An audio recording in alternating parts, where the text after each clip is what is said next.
Hey everyone, this story was done in collaboration with Kimber. Check out her true crime stories in the description below. Also, don't forget to hit that like button and hit that subscription button for more scary stories. El Duende.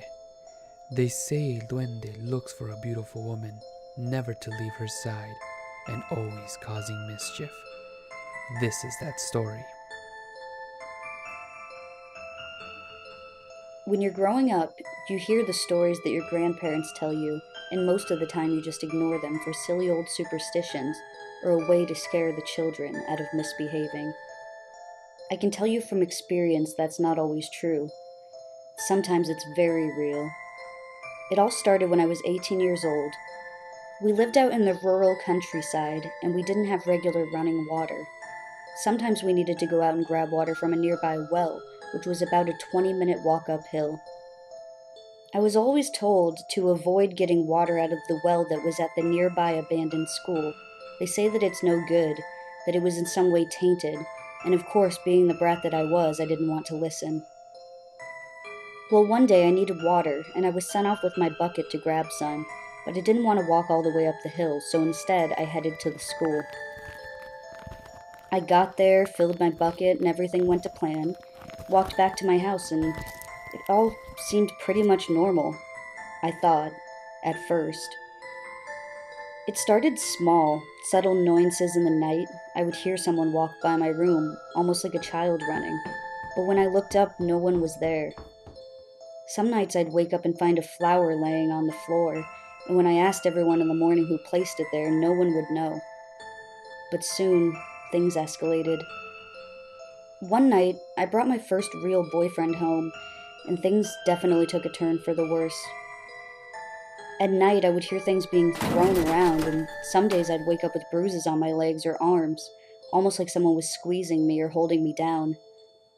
When my boyfriend started to stay the night, he would get pinched and punched, and sometimes things would be thrown directly at him, but it would all settle down once he left. Finally, one night, I couldn't take it anymore, and I went to stay with my grandmother. It was late when I arrived, so I figured I'd wait until the morning to tell her what was going on. That night, I heard something and I woke up. It was someone calling out to me, calling my name. From my bed, I could see a window. It was there to separate the living room from my bedroom. I got up and took a look, and I saw something running around, back and forth. But before I knew it, I felt my grandmother grab me and pull me down. She started praying. We actually spent the whole night praying. Then, in the morning, she did this old, strange ritual and yelled at me for not telling her sooner. She knew what was bothering me. She told me it was El Duende.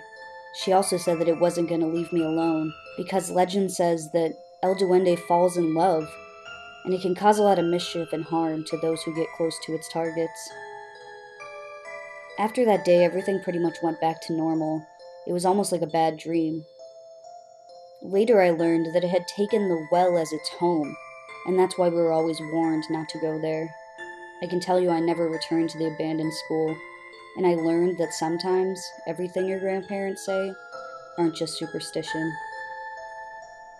We enjoyed being admired, but sometimes what may admire us isn't what we want.